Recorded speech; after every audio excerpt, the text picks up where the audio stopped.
A palavra de Deus.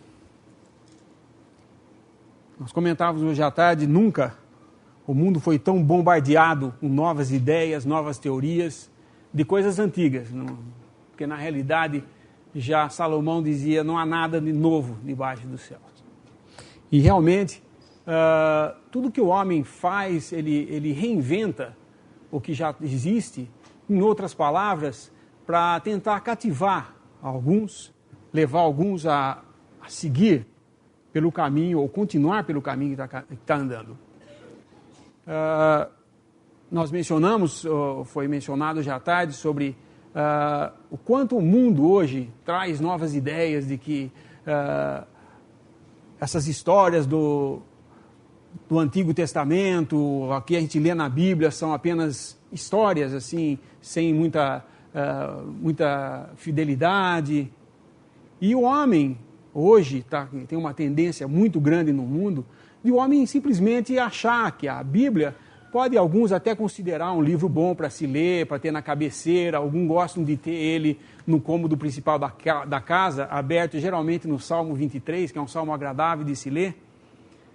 Porém, a palavra de Deus é muito mais do que apenas um livro decorativo, é muito mais do que apenas um livro para se ler de cabeceira. Não é um romance. A palavra de Deus é de Deus. Deus comunicando ao homem seus pensamentos, seus juízos, mas principalmente anunciando ao homem a salvação. E toda vez que vai falar de salvação, é necessário se falar de um juízo. Porque eu jamais vou poder falar de salvação para alguém que não se sente perdido. Enquanto o homem não se colocar nessa posição de que ele está numa situação desfavorável para com Deus, ele vai continuar no caminho que ele anda. E o caminho que ele anda não é um caminho de um futuro brilhante, como alguns filósofos tentam há milhares de anos tentam colocar na cabeça do homem, de que o futuro dele é brilhante, a raça humana vai conseguir sobrepujar todos esses problemas que a cada dia surgem, seja ele a criminalidade, seja ele as doenças, seja o que for, eles sempre acham que tem uma ideia de que vai ter um jeito de escapar dessa e no final vai mostrar que a humanidade consegue finalmente chegar a um ponto e tudo para enaltecer o homem. Mas a palavra de Deus, eu disse no começo, é rejeitada, por quê?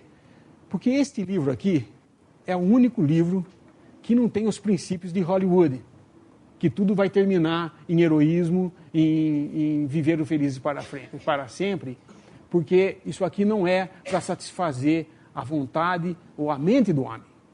A palavra de Deus é Deus comunicando ao homem as coisas que são, que eram e que irão acontecer. Vamos ler em Atos, capítulo 17, para iniciar tratando quando Paulo chega na cidade de Atenas e vê que aquela cidade existia uma grande idolatria lá, e ele fala, versículo 30 e 31. Capítulo 17 de Atos, versículos 30 e 31.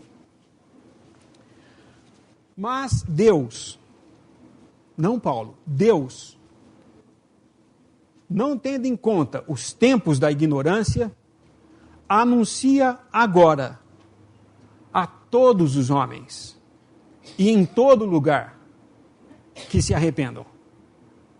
Porquanto tem determinado um dia em que com justiça há de julgar o mundo, por meio do varão que destinou, e disso deu certeza a todos, ressuscitando dos mortos. Atenas era uma cidade altamente idólatra, tinha Deus para tudo que é tipo de pensamento humano, até para um que talvez viesse preencher a vaga daquele que eles não conheciam. De tantos que eram, eles tinham medo de que sobrasse algum que eles não conhecessem e eles fossem amaldiçoados por esse Deus desconhecido. Então eles fizeram um altar a esse Deus desconhecido. E Paulo, olhando isso, fala para eles, olha, eu vi aqui que vocês em tudo são devotos, vivem atrás dessas coisas, mas eu percebi que tem um altar ali que é ao Deus desconhecido. Esse Deus, aí ele começa a anunciar esse Deus. E ele fala, porque Deus, não tendo em conta os tempos da ignorância, e agora fica a primeira mensagem aqui. Se até hoje você nunca teve oportunidade de ouvir o Evangelho, se até hoje nunca ouviu, o que é muito difícil ter acontecido aqui, devido a vivermos num país extremamente cristão, mas se você até hoje não ouviu o Evangelho, Deus considera esse tempo como o tempo da sua ignorância. A partir de agora, você vai ouvir o Evangelho e não vai ser mais ignorante com respeito a ele. E o Evangelho é esse. Deus, não tendo em conta os tempos da ignorância, anuncia. Esse anúncio é esse Evangelho. Anuncia agora a todos os homens e em todo lugar, sem exceção. Ele não está falando a classe de homens que ele está anunciando. Ele não está falando que ele vai anunciar para alguma casta separada, ou alguns que são mais pecadores, ou só para as mulheres, ou para os que são de uma classe social diferente. Não. Todos. E não é para só de alguma nação ou de uma região especial. Em todo lugar. Todos e em todo lugar. Deus anuncia que se arrependam. Arrependam de quê? O que o homem tem para se arrepender? Pecado. O pecado entrou no mundo pela desobediência de um homem, Adão. E por essa desobediência entrou a morte, e a morte passou a todos. E o pecado, então, reina hoje em toda a raça humana.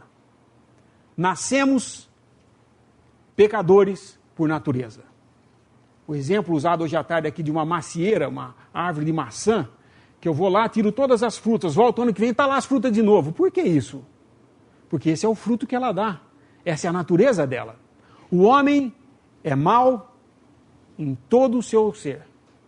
E os frutos que ele pode dar são frutos de pecado. Pecados.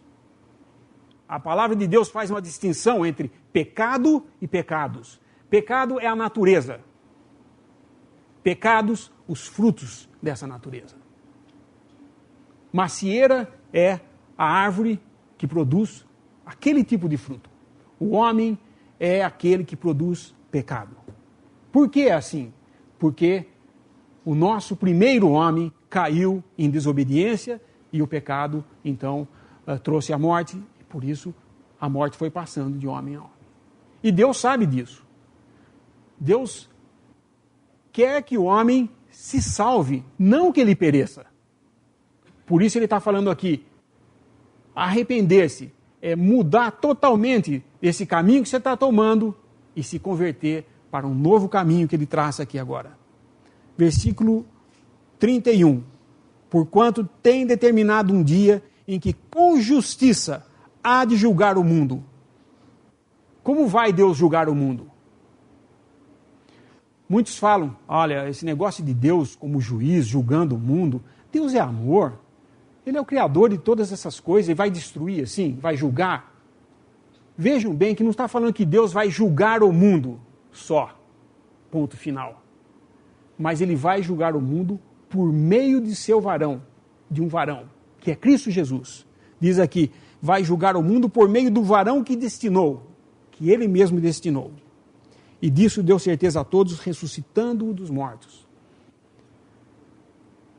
Se Deus apenas tinha como propósito julgar o homem, ele teria feito isso já em Adão, e de Adão não teria saído nenhum fruto, ele teria destruído o pé lá. Mas ele queria trazer para o homem um tipo de salvação. O homem caído tem agora um jeito de escapar desse seu destino, que é a morte.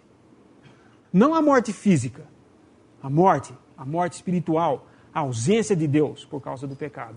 Porque Deus não suporta o pecado. O pecado não pode existir na presença de Deus, por causa da glória de Deus. Então Deus destinou um homem, que ele mandou ao mundo aqui, e por meio desse homem ele vai julgar o mundo. Como? O Senhor Jesus vindo ao mundo, morrendo por pecadores como nós, ele levou sobre o seu corpo o juízo que nós merecíamos. Ele levou o juízo, ele se fez pecado por nós. E assim, levando esse juízo naquela cruz, derramando o seu sangue, o único sangue que podia pagar pecados, podia limpar pecados, porque era o sangue de um justo. Nenhum outro sangue de qualquer descendente de Adão seria capaz de pagar ou de redimir um pecado, porque era um sangue contaminado pelo pecado. Mas o do Senhor Jesus não era. Ele nasceu sem pecado, sem relação com o pecado, não poderia ter pecado, porque não era a natureza dele. Assim como a nossa natureza é caída e pecaminosa, e nós pecamos, porque essa é a nossa natureza, o Senhor Jesus tinha uma natureza divina. Ele não podia pecar, ele não podia produzir tal fruto. Mas ele se fez pecado e sofreu o juízo em nosso lugar, como homem. Morreu, e a prova de que Deus destinou esse homem é que ele foi ressuscitado dentre os mortos. Ele venceu a morte. A chave do evangelho está aí. A morte entrou por um homem e passou a todos. Deus destinou um homem que veio aqui e era capaz e suficiente para pagar os pecados, cumprindo na cruz essa obra. E por esse homem que morreu por nosso pecado, Deus o ressuscitou dentre os mortos. Tirou ele da morte e ele passou a ter vida outra vez. Agora Deus pode julgar o mundo por intermédio desse que ele destinou. Se você crê em Jesus como seu Salvador, você aceita da parte de Deus a obra que ele estipulou e destinou para o homem. Meu filho vai morrer no seu lugar. Deus amou o mundo de tal maneira que deu seu Filho unigênito para que todo que nele crê não pereça, mas tenha a vida eterna. Deus entregou a Jesus para morrer em nosso lugar. Você crê nisso? Esse é o evangelho da sua salvação. Jesus morreu por você, sendo você pecador, longe de Deus, não merecendo nada. Ele te deu tudo. E ele anuncia um juízo porque aqueles que não aceitam ou rejeitam agora essa salvação serão julgados. Irão para um lugar que não foi destinado para o homem, senão para Satanás e seus anjos. Mas se o homem rejeita esse evangelho, ele vai ser destinado a esse lugar onde Satanás e seus anjos estarão no futuro. Eles também vão para lá. Assim, Deus está anunciando, gente. Anunciando a todos, em todo lugar, que se arrependam, que se convertam para Ele, que aceitem a obra que Ele fez por vocês, por mim, por cada um aqui. E como o mundo rejeita isso? Quando ouve isso, o mundo dá uma coceira nos ouvidos, eles não querem ouvir mais. Quantas vezes, no tempo de faculdade, eu pregava o Evangelho e aquelas pessoas ouviam o Evangelho e falavam, nossa, eu não posso acreditar que seja assim a coisa. Não posso, não é muito fácil. Tem que ter alguma coisa, o homem tem que fazer alguma coisa. Não sobra nada para o homem? Nada. E eles já não queriam me ouvir. Por quê? Não tinha nenhum tiquinho de enaltecimento do homem. E eles queriam glória para si. O homem intelectual, ele quer ser lembrado. O sonho dele é ter o nome dele num monumento ou numa rua, pelo menos. Ser lembrado pelo que ele fez nesse mundo. Que beleza, Prêmio Nobel da Paz. Prêmio Nobel não sei do quê. Ai, que beleza, olha, esse aqui sacrificou a vida inteira fazendo tal coisa. Agora o nome dele está aqui. Uma placa lá e tal. O homem quer ser lembrado por isso, ele quer ter essa glória. Mas Deus falou, não. O varão que eu destinei é um só. Por meio desse, o homem pode ser salvo. Mas o homem pode rejeitar também. E nisso eu quero voltar ao Antigo Testamento, onde nós vamos ver uma figura muito interessante da cruz de Cristo em Gênesis, capítulo 6. Eu gosto de ir nesse capítulo 6 de Gênesis, porque essa história aqui, que é usada hoje até em livrinhos de criança, em brinquedos, a gente vê, eu lembro, meu filho tinha uma arca de plástico com os bichinhos dentro, era a arca de Noé aquilo lá, para ele, né? E hoje se abre os livrinhos, conta as historinhas, como se fosse história de criança, né? Interessante, a mesma história da carochinha, da casa de chocolate, incluíram a história de Noé. E o homem hoje tenta falar assim, mas espera um pouco, isso daí é uma história, gente, isso aí não é verdade, é uma historinha de invenção, tá? Onde que poderia caber tantos animais numa arca e tudo mais, né? Deixando de lado toda a parte humana de pensamento a esse respeito, vamos ver o que Deus quis mostrar para o homem através dessa história. Capítulo 6, versículo 1. Não vou ler o jornal de hoje, é a Bíblia que eu estou lendo, hein? E aconteceu que, como os homens se começaram a multiplicar sobre a face da terra e lhes nasceram filhas, viram os filhos de Deus que as filhas dos homens eram formosas e tomaram para si mulheres de todas as que escolheram. Então disse o Senhor, não contenderá o meu espírito para sempre com o homem, porque ele também é carne, porém os seus dias serão 120 anos. Havia naqueles dias gigantes na terra e também depois, quando os filhos de Deus entraram às filhas dos homens e delas geraram filhos, esses eram os varões que houve na antiguidade, os varões de fama. E viu o Senhor que a maldade do homem se multiplicara sobre a terra e que toda a imaginação dos pensamentos de seu coração era só má continuamente. Então arrependeu-se o Senhor de haver feito o homem sobre a terra e pesou-lhe em seu coração. E disse o Senhor, destruirei de sobre a face da terra o homem que criei, desde o homem até o animal, até ao réptil e até a ave dos céus, porque me arrependo de os ter feito, de haver feito. Noé, porém, achou graça aos olhos do Senhor. Essas são as gerações de Noé.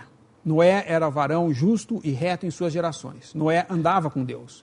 E gerou Noé 3 filhos, Sem, Cão e Jafé. A terra, porém, estava corrompida diante da face de Deus. E encheu-se a terra de violência. E viu Deus a terra, e eis que estava corrompida, porque toda a carne havia corrompido o seu caminho caminho sobre a terra. Então disse Deus a Noé, o fim de toda a carne é vindo perante a minha face, porque a terra está cheia de violência. E eis que os desfarei com a terra. Faze para ti uma arca da madeira de gofra. Farás compartimentos na arca e o betumarás por dentro e por fora com betume. E desta maneira farás 300 côvados, o comprimento da arca, e de 50 côvados a sua largura, e de 30 côvados a sua altura. Farás na arca uma janela, e de um côvado a acabarás em cima, e a porta da arca porás ao seu lado. Falhás andares baixos, segundos e terceiros. Porque eis que eu trago um dilúvio de águas sobre a terra, para desfazer toda a carne em que há espírito de vida debaixo dos céus. Tudo que há na terra expirará.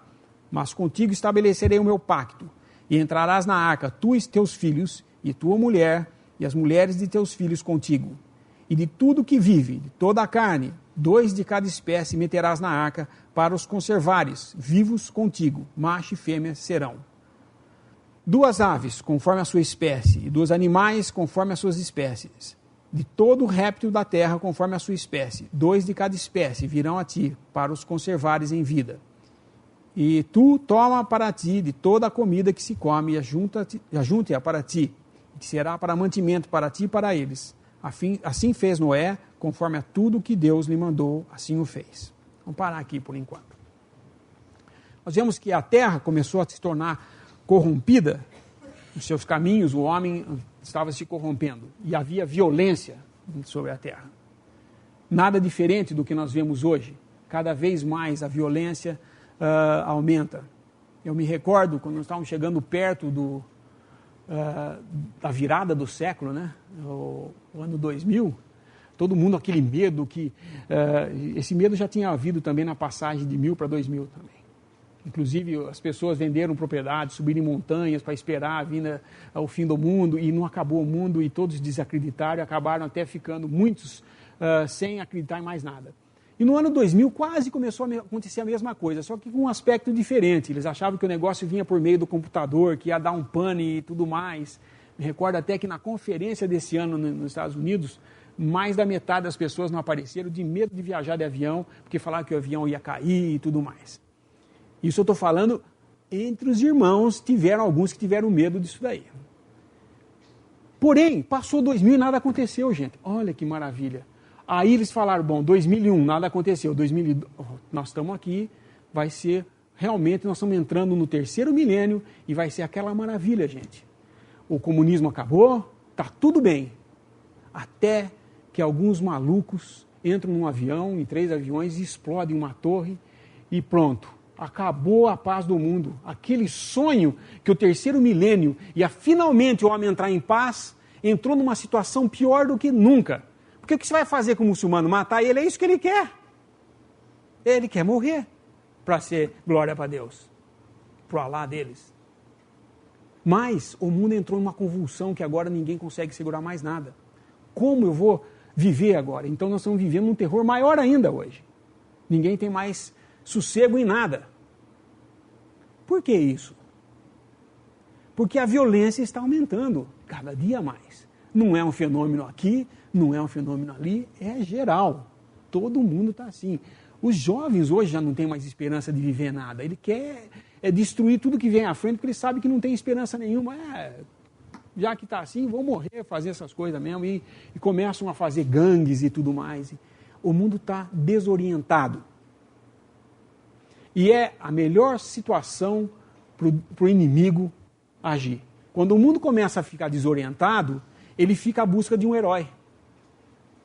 No início do século passado, começou a surgir os super-heróis, super-homem, não sei o que lá, todos aqueles que hoje estão reeditando outra vez, mas era a esperança da humanidade que existia um homem acima do normal que ia salvar eles de uma situação dessa. Hoje, o mundo espera, não por um super-herói que voe com uma capa nas costas ou que solte uma teia de aranha e acabe com o crime. Hoje o mundo espera um salvador que venha resolver o problema político, social e econômico do mundo. E ele vai ter esse homem. O anticristo vem aí. Mas Deus está anunciando uma coisa completamente diferente. Ele está falando assim, olha, eu vou julgar esse mundo por intermédio de Cristo, de um que eu destinei. E eu quero que todos os homens se arrependam do que têm feito até hoje. Os tempos de ignorância passaram. Você agora está sabendo. Eu estou anunciando, já não estão mais ignorantes. Estou anunciando que vai haver um juízo. Mas Deus nunca dá um juízo sem dar um modo do homem escapar desse juízo. É o que nós lemos aqui. A raça humana estava indo de mal a pior. Deus falou, eu vou destruir. Porém, ele mandou Noé fazer uma arca e, através dessa arca, trazer uma família salva desse juízo. Noé e mais 7 membros de sua família. Ele vai, constrói a arca e Deus fala, 120 anos serão os dias desses homens. 120 anos Noé pregando aquilo que Deus estava anunciando. Agora, vocês podem imaginar o que seria um homem anunciando um juízo de dilúvio. Se eu falo hoje para vocês, olha, vai haver um dilúvio, não é uma notícia tão assim. Não é verdade? Só nos últimos 2 anos já teve um tsunami, já teve um furacão lá que destruiu metade de uma cidade que não era nem para acontecer isso num país daquele, aconteceu. E aqui, todo mês de março tem inundação. Mas você imagina se o mundo fosse um pouco diferente do que é hoje. Eu creio que nessa época de Noé, o mundo, no sentido atmosférico, era completamente diferente. Não existia chuva. Vai ser difícil explicar isso agora no Antigo Testamento, a gente vê no início que fala qualquer coisa. Mas ele anunciava uma coisa que nunca ninguém tinha visto ainda. Um dilúvio, águas de todos os lados vindo. E ele anunciava, ele não era levado a sério, gente. O pessoal falava, esse maluco. E mais, você imagina um homem, pai de família, durante 120 anos, construindo uma arca no meio da terra. Como ele ia transportar essa arca até o mar? Ou um rio ali perto? Rio talvez, nem uma arca daquele tamanho no rio, é até difícil. Todos consideravam louco. E ele anunciava que viria um dilúvio, que quem quisesse podia entrar com ele na arca e seria salvo. Ele anunciava uma destruição. Deus havia dado a ele essa palavra, ele anunciava, mas os homens não acreditavam. Tanto é que Deus, em sua paciência, durante 120 anos, por intermédio de Noé, avisou disso. Quantos foram salvos? Só 8. Noé e 7 membros de sua família. Noé, sua esposa e mais 6. 8. Porém, o que é interessante notar nesse fato histórico é que, apesar do homem negar, é que a mesma arca que foi para essa família o meio de salvação, porque a água começou a chegar, né? A hora que Deus falou, entra com a tua família, porque vai chover, ele entrou, não foi ele que fechou a porta, foi Deus que fechou a porta por dentro, por fora, aliás, da arca. Diz aqui que ele fechou por fora. E isso tem todo o seu significado, que nós vamos explicar já. E a arca começou a levantar. Essa arca era a salvação desses 8 e a condenação do resto. A condenação do resto. Quando Noé e sua família entrou, a porta, que era lateral, foi fechada e Noé não tinha jeito de abrir essa porta. De última hora, se ele escutasse o clamor do povo lá fora, eu me arrependo agora, abre para mim. Sinto muito, muito tarde. Eu não tenho a chave para abrir. Eu não tenho como abrir daqui de dentro. Noé poderia responder. E os lá fora, condenados. Deus anuncia. Nós lemos lá em Atos. Não considerando o tempo de ignorância, hoje anuncia. Agora anuncia a todos em todo lugar. Ele está anunciando. Existe um juízo vindouro. Terá um juízo.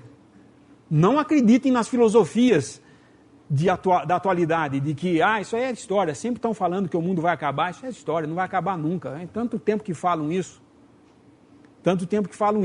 mas Deus vai fazer isso. Porque ninguém dos que não acreditaram, não deram ouvidos a Noé, nenhum deles vai falar que não foi anunciado. Nenhum deles vai dar desculpa. Mas espera aí, quando a água começou a subir na minha canela, aí eu notei que a coisa estava feia. Mas já tinha sido anunciado antes, não tinha? Molhou a canela de Noé? Não. Porque ele entrou. Quando Deus anunciou, ele entrou com a família. Ele não se molhou. E todos que se molharam, por mais que gritassem, não tem mais jeito. Houve um tempo em que Deus falou, basta, fechou. Fechou. Hoje nós estamos numa época em que Deus está anunciando e ainda a porta está aberta. Deus está oferecendo livremente a todos os homens que se salvem. Se arrependam e se salvem. Vamos ler em 1 Pedro, não é, 2 Pedro 3. 2 Pedro capítulo 3, versículo 3 em diante. Sabendo primeiro isto, que nos últimos dias virão escarnecedores andando segundo as suas próprias concupiscências, e dizendo, onde está a promessa da sua vinda? Porque desde que os pais dormiram, todas as coisas permanecem como desde o princípio da criação. Esses são os que dizem hoje, você está falando de juízo? Onde que está esse juízo? Desde que eu me conheço por gente, meu avô já escutava falando disso, meu tataravô, todos eles falavam que eu via, e está tudo do mesmo jeito. Mas olha que ele conecta exatamente com Noé. Versículo 5. Eles voluntariamente ignoram isto, que pela palavra de Deus, já desde a antiguidade existiram os céus e a terra, que foi tirada da água e no meio da água subsiste, pelas quais coisas pereceu o mundo de então, coberto com as águas do dilúvio. Mas os céus e a terra que agora existem, pela mesma palavra, se reservam como tesouro e se guardam para o fogo até o dia do juízo e da perdição dos homens ímpios. Meus amados, não ignoreis uma coisa, que um dia para o Senhor, com 1000 anos e 1000 anos, como um dia. O Senhor não retarda a sua promessa, ainda que alguns a tenham por tardia, mas é longânimo para convosco, não querendo que alguns se percam, senão que todos venham a arrepender-se. Deus não quer que o homem se perca, mas que todos venham a se arrepender. Deus está anunciando, gente. Deus está anunciando. Eu imagino Noé com aquela arca e falar, você está anunciando o quê? Que vem um dilúvio aqui no meio, essa arca, no meio do nada. Cara maluco, falando de chover, aonde chuva, aonde dilúvio? Nunca ouvimos falar de enchente, de dilúvio. Mas ele veio. E que tristeza para aqueles do lado de fora, vendo que era verdade. Eu imagino, quando vier esse dia que nós estamos vendo aqui, que nós lemos aqui, aqueles que ou escarneceram, ou acharam que tinha algum assunto mais importante para tratar da vida antes e rejeitaram, como eles vão se sentir? Eu tive nas mãos e não peguei. Eu acho que não existe coisa mais terrível do que um homem ter tido a oportunidade, deixado escapar e depois descobrir que era a oportunidade de ouro. Era mais do que qualquer dinheiro. Era mais do que qualquer riqueza, tesouro, mais do que qualquer coisa que se possa pensar. Aquilo que Deus está oferecendo hoje. Não deixe passar. Não espere a água chegar até os seus pés para acreditar que esse juízo virá. Porque não será por intermédio de água, diga-se de passagem, estou usando como figura. Não será por água. Deus virá julgar o mundo. Não espere isso. Antes, escape desse juízo. Como eu posso? Nós sabemos que Deus é justo. Todo juiz justo não julga um mesmo crime duas vezes. Vocês sabem disso. A nossa justiça é assim. A justiça humana é assim. Quem dirá de Deus? Deus não vai julgar duas vezes o mesmo pecado. Então, se você crê que Jesus Cristo morreu por você naquela cruz, derramou o seu sangue por você, Deus já tratou do seu pecado. Deus já tratou com você. Se você, pela fé, crê que Ele fez isso.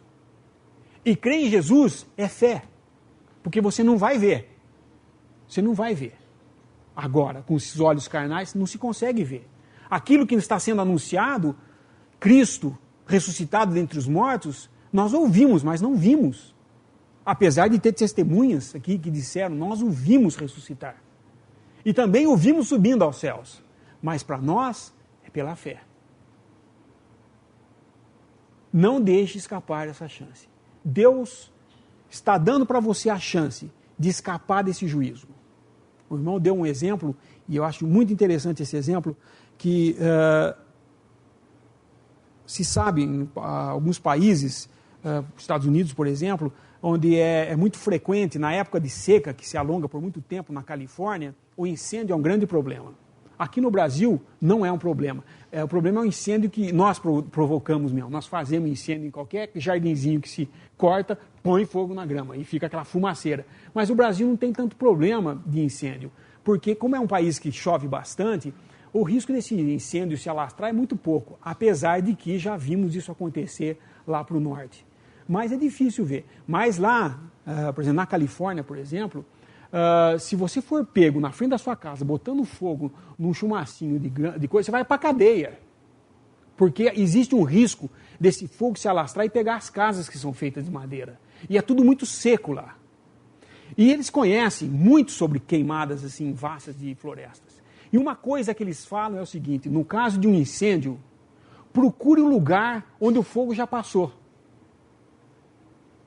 Se o fogo já passou ali, já queimou tudo ali, vá lá, porque ali os fogos não passam mais, não pega mais fogo ali.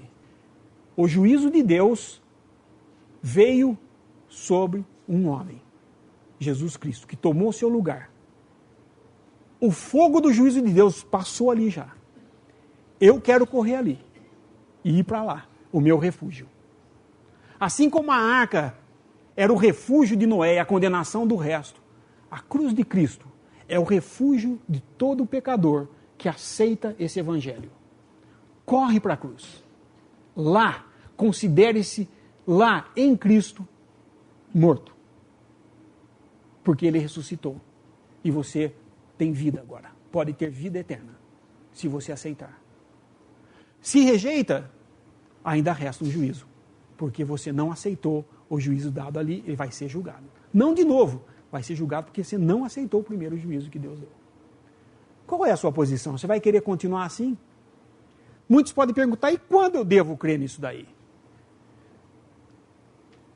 Se todos aqui, que durante 120 anos ouviram Noé pregando de um juízo, soubesse o dia em que essa porta foi fechada, eles não teriam problema nenhum, teriam? Vai ser no dia tanto de tanto, eu vou viver aqui a minha vida até ali, 1 minuto antes eu chego correndo para Noé e falo, eu quero entrar também, a porta está aberta, eu entro. Não é verdade? Mas como é que aconteceu a coisa? Para quem Deus comunicou o dia que ele ia fechar a porta? Para Noé e sua família. Os outros não tiveram essa notícia. Os outros tiveram antes um aviso, se salve, porque vem um juízo. E eles não quiseram. Quando Deus falou, bom, Noé, entra. Ele entrou e fechou, aí já foi. Os que ficaram do lado de fora, o máximo que puderam ver foi a arca se levantando. E o que parecia impossível aos seus olhos, agora se materializou. Hoje eu anuncio um evangelho. Eu digo, virá um juízo. Você pode duvidar. Mas o dia que esse juízo se materializar diante dos seus olhos é porque já não tem mais escapatória. Por isso a salvação é por fé, não pelo que você vê. Porque senão, era fácil salvar todo mundo. Fazia um filminho e falava, olha, umas prévias do que será o juízo futuro. Que será no dia tal. Será no dia tal. Pronto, estava resolvido o problema para todo mundo. Até uns minutos antes desse dia, todo mundo vivia do jeito que queria e no dia corria lá, pronto, estou salvo. Mas não é assim que Deus anuncia a coisa. Deus anuncia hoje. O dia de Deus chama hoje. Não é ontem, não é amanhã, não é depois ou mais tarde. É hoje o dia da sua salvação. Você está ouvindo esse evangelho? Está ouvindo o que eu estou falando? Que Deus está anunciando um juízo, mas que antes desse juízo, Ele está te dando uma escapatória, está te dando um caminho para se livrar desse juízo e está não só livre desse juízo, mas muito mais do que isso Deus está dando. Ficar com Ele, na presença dEle para sempre. Como filho. Você quer isso para você? Eu creio que se aqui nessa sala hoje, o Bill Gates entrasse aqui e falasse, olha, eu estou hoje adotando filhos. Eu duvido que não ia todo mundo levantar a mão. Eu quero ser. Se pensar do sentido humano da coisa, de ter dinheiro, pô, já pensou ter o Bill Gates de pai, meu? Todos os problemas resolvidos. No que diz respeito à parte monetária. Deus anuncia hoje que Ele te quer como filho, não para te dar dinheiro que o Bill Gates tem, mas para te dar vida eterna. Paz. Te dá gozo. Participação. Coerança com Cristo. Você vai rejeitar isso?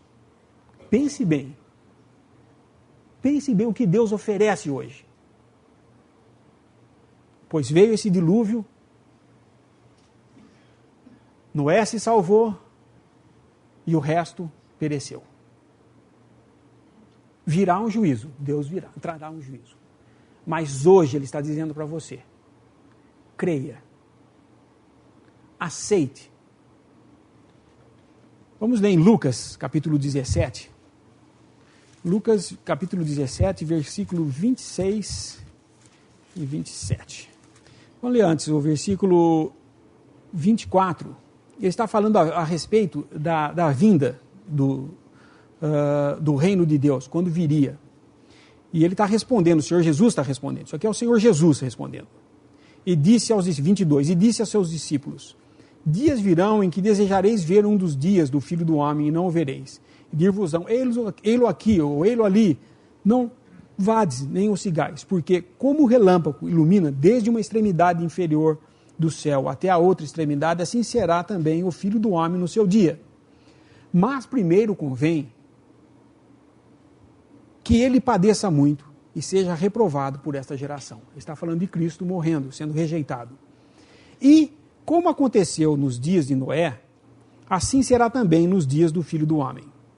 Comiam, bebiam, casavam e davam-se em casamento, até o dia em que Noé entrou na arca e veio o dilúvio e os consumiu a todos. Para aqueles que dizem que Noé é uma historinha inventada, lembrem-se que o Senhor Jesus citou esse homem Noé e esse dilúvio. E ele não contava historinha. Tá? Ele diz: comiam, bebiam, casavam e davam-se em casamento. Qual o mal de fazer isso? Tem algum mal nisso? Existe algum mal em beber, comer? Não é o que nós temos que fazer mesmo? Casar, não é natural? Dar-se em casamento é natural. Eles estavam fazendo tudo que era normal, não estavam fazendo coisa errada. Qual era o problema aqui? Não deram ouvidos ao que Deus estava dizendo. Estavam vivendo normalmente, como se nada tivesse para acontecer. Até que veio. Até que Noé entrou na arca, fechou e eles pereceram. Assim, não pense que hoje você pode sair daqui e ainda ser considerado como os tempos da ignorância que nós lemos lá. Você não pode sair daqui hoje assim. Você vai sair daqui hoje avisado de que Deus determinou um dia em que irá julgar o mundo. Todos, em todo lugar, devem se arrepender e crer no Evangelho, Cristo Jesus morrendo por você. Esse é o seu Evangelho. Amanhã, bem, o amanhã eu não sei qual vai ser o meu. Eu posso até planejar, eu posso falar, amanhã eu vou acordar mais ou menos, quando que é a primeira reunião, às 10, eu vou acordar amanhã às 8 horas, tomar um banho, me preparar e vir para cá. Não é verdade? Todo mundo está planejando qualquer coisa para amanhã? Quem aqui não fez planejamento para amanhã? Todos. De um modo ou de outro, você pensou em alguma coisa que você vai fazer amanhã, né? Que bela surpresa. Pode não acontecer. Não que exista erro em fazer alguma coisa, algum planejamento para o futuro, eu não estou falando isso. Eu estou falando que nós planejamos as coisas para o futuro. Porém, algumas decisões têm que ser tomadas hoje. E a principal de todas elas é essa. Hoje, Deus anuncia, hoje é o dia da sua salvação. Hoje é o dia para você decidir o que você vai fazer de toda uma eternidade que está à sua frente. Hoje é o dia. Deus coloca diante de você um juízo e um meio de se salvar. O meio para se salvar é hoje. O juízo é futuro, mas o meio de se salvar é hoje. O que é futuro para vocês? Muitos anos daqui? Vindo daqui? Não. Futuro é cada segundo à frente do que nós já passamos. É o futuro. Vocês já pensaram nisso? O que é momento? Há 1 minuto atrás era outro momento. Eu podia ter infartado, de 1 minuto atrás para cá, eu podia ter infartado e cair morto imediatamente aqui. Qual era meu futuro? Há 1 minuto atrás eu ia falar, eu vou terminar aqui dando graças, esperando que alguém se salve. Mas se tivesse acontecido o meu infarto, tudo tinha ido para o lago abaixo. Afundado. Todas as minhas esperanças. E olha, ninguém sabe. O dia que foi fechada a arca, ninguém sabia. Noé foi anunciado, entra lá, mas ninguém sabia qual era a data. Ninguém sabe a data de falecimento. Todos nós sabemos a nossa data de nascimento. Comemoramos ela todo ano. Faz festa, bolo e tudo mais. Mas a data de falecimento ninguém sabe, porque ninguém sabe qual é. Essa só colocam depois na sua lápide. E pode ser a qualquer momento. Por isso, não deixe para amanhã, para depois ou para mais tarde. Muitos podem dizer, mas eu tenho algumas coisas para ajustar na minha vida antes de crer. Algumas coisas que eu considero que não é boa para mim fazer. Olha, Deus não está pedindo para você se reformar antes de vir a Ele. Isso Ele sabe que não tem jeito. Ele sabe que não tem jeito. Reformar o irreformável não tem jeito. Consertar o que não tem jeito, não dá. Deus não vai fazer isso. Sabe qual é a sentença que Deus deu para você? Morte. E isso Ele fez em seu Filho Jesus. Essa foi a sua sentença. E se você crê nisso, você é salvo. Você pode sair daqui falando como eu posso falar agora para vocês. Eu sou salvo. Eu sei um dia na minha vida que eu falei, me arrependo. Eu quero Cristo como meu Salvador. Eu tive esse dia. Mas eu posso dizer de mim. Noé entrou na arca. Quando ele entrou, talvez ele tivesse em mente outras pessoas além daqueles 7. Mas a sua vontade não levou mais ninguém para dentro. E ele ficou 120 anos tentando convencer alguém de que viria um dilúvio. Mas só 7 entraram com ele. Assim, eu espero que esta noite, todos que estão aqui saiam daqui na certeza de que estão dentro da arca. Saiam na certeza de que estão em Cristo Jesus, que são salvos, não mais perdidos, mas salvos, porque é o que Deus quer para cada um de nós, a nossa salvação. Porque Ele é um Deus que salva. Podemos dar graças?